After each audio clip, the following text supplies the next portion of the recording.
Good day to everybody. And in today's video, we're going to further look into the origins of high intensity training or HIIT um, as it pertains to the basis of the precursors of the forever methodology.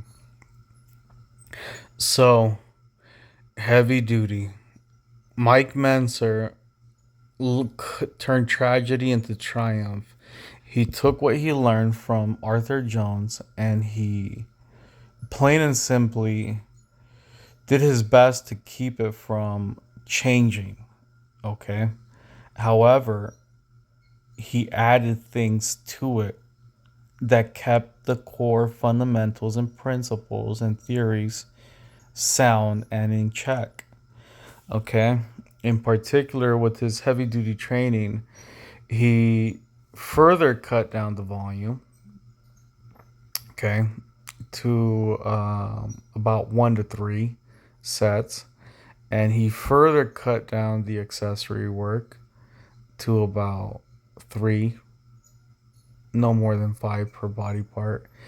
And he further increased the recovery days with a minimum of 4. Okay. Now, Mike Menser would forever be known in the high intensity training world for his contributions with consolidated training.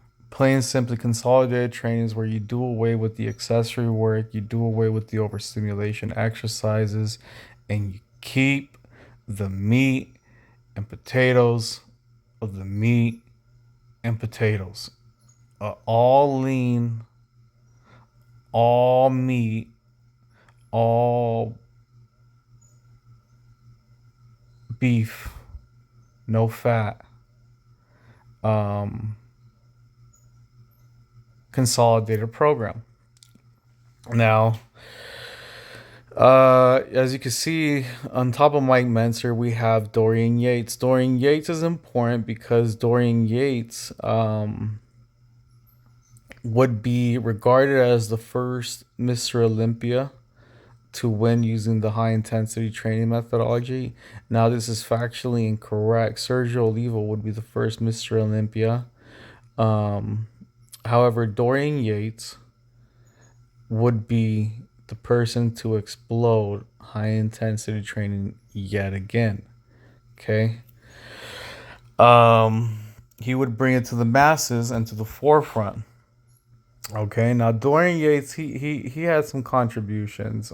In particular, he contributed in that he would radically change things to the point where it's a highly derived form of high intensity training. Now, having said that, he might have been the uh, rogue or wild bunch, changing radically too much the formula, the basis. But nonetheless, he saw great success, as you can see. And Mike Menser would also go on to continue the high intensity training protocol with the GAS, the General Adaptation Syndrome by Selyev. General Adaptation Syndrome is real simple in a nutshell. It's that the body first is alarmed and then it goes into some form of resistance, okay? I.e., it overcompensates. And then, if the stressor that the body is alarmed to continues or persists to a degree that the body cannot uh, counteract, then fatigue sets in. All right, exhaustion sets in. And if exhaustion persists to a high enough degree and to a long enough period of time, exhaustion will kill the organism. Okay? The textbook example is sunlight.